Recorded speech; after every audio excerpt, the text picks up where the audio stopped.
I'm looking into opening up a chapter of We Are Change, but we are in a unique time where people are ready to listen to what's going on, because we are in a time where millions and millions of people that never thought it would happen to them are having it happen to them. Well, that's true. And what do you think about that, Mr. Celente? Thank you for the call. Spot on. He's 100% correct. As a matter of fact, one of the things we're forecasting as well in the Summer Trends Journal, we're writing it as though you're in the year 2012, and we're looking back, and there's a new third party that's making a real run. And people are ready to listen. They know that we have a one-headed two-party system, and they are looking for new directions that really look out for embrace things like the Constitution, little things like that. And there's going to be a huge movement. And just as they tried to downplay the Tea Parties and the protests, the tax protests, history was made, and we're going to see more of it. All right, let's go to John in Florida. John, you're on the line. Hello, Mr. Celente. I asked you a question back in January. You did with Bob Chapman, Mr. Chapman. You did an interview there on a different network, but it was about my father buying a sailboat, and you gave advice, and that was the best thing I think that ever happened, because it gave my father, who was born in 1936 in the Bronx. I think you were also born there. Yep. And it gave my father a whole new, and he's got like a whole new. He's like 10 years younger now. Oh, great! I remember that. Yeah, and that was, and I've been helping him, but it's really, he's always wanted that, and it was great, and I appreciate that, and I thank you very much. Oh, thank you.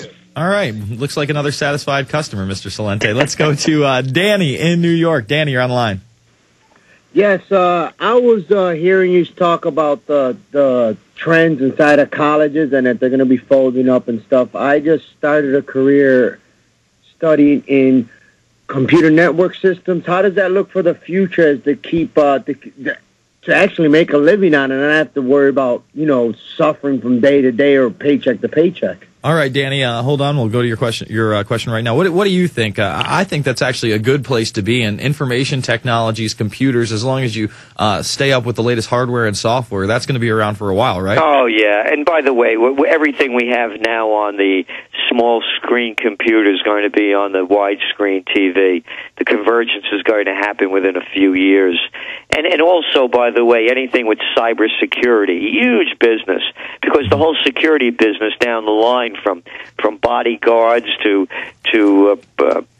bulletproof cars to security systems, you name it, but cybersecurity as well. So that's a good field to be in. Those are the kind of things that are going to bring a return on investment.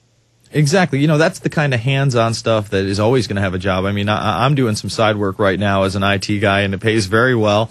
And, I never graduated from any school. I just have been around the industry. I was in the print industry for a while, geeked out on computers, still am. Technology is always something that you want to be in, and as long as you keep up with the trends, I guess, you could say, on what is hot, what software is being used, how this hardware operates, I think that is a pretty good field to not only go in, but stay in. Let's go to Brian in New York. Brian, you're on the line. Hey, Jason, I'm deaf now. I don't know what happened. But I was just curious about the audit the Fed, this nonsense. Mm-hmm. How do you audit something that doesn't keep books? And who's going to... Well, that's going to be the point. Let's see what kind of books they have kept, if any. And now it has over 200 sponsors. I think it's 207 sponsors. That's the latest number. Go ahead. But seriously, I mean, these guys don't... Let me ask Mr. Celente. He might more. I appreciate the call. He might know more about this than me. HR 1207, Ron Paul's bill, now being sponsored by over 200 people, apparently 207, I think, to audit the Fed. Are there books they can actually audit? How will this go down if it's approved? Well, we don't think it will be approved, and if it is approved, it'll be a whitewash. So it's not going to make any difference.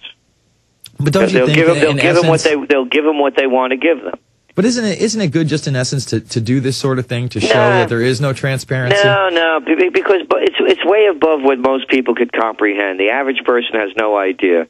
To them, the Federal Reserve is a part of the government or quasi part of the government. Mm-hmm. It's the kind of thing that people like us care about, the informed people, but for the average person, they could care less. All they but care don't you is, think that's because the media doesn't cover it all? well, I haven't heard absolutely, anybody cover it. Yeah, of course. Yeah, I mean, what does the media cover? You know, they love plane crashes and storms and what Britney Child Spears is kidnappings. doing. Yeah, the sexy teacher stories, they're always good. There's to throw plenty in of there. sexy teacher stories out there these days. God, it never ends. It's like, stop touching the kids. Somebody please just stop. All right, let's go to AZ Racer in Arizona. What's up, man? Hey, Jason. Yes. I want to ask Mr. Celente a question. Okay, what gives the government the right to take General Motors over just because they declared bankruptcy?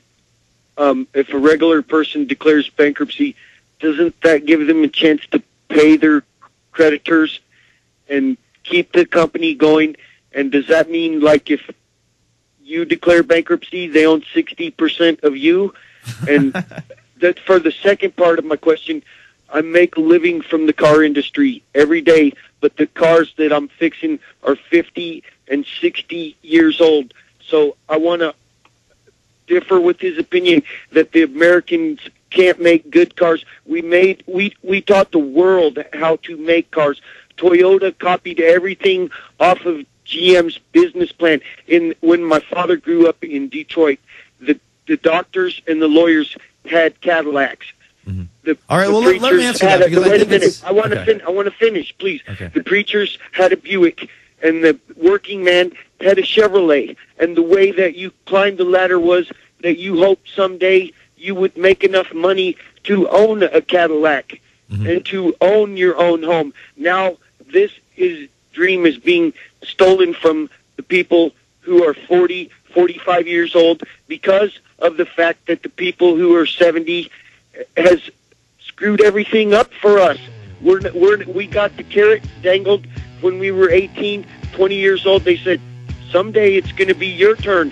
All right, man, we got to go to break. We're going to have Celente answer that on the other side. It's trendsresearch.com. That's the website. This is the Info Warrior. PrisonPlanet.tv, Infowars.com.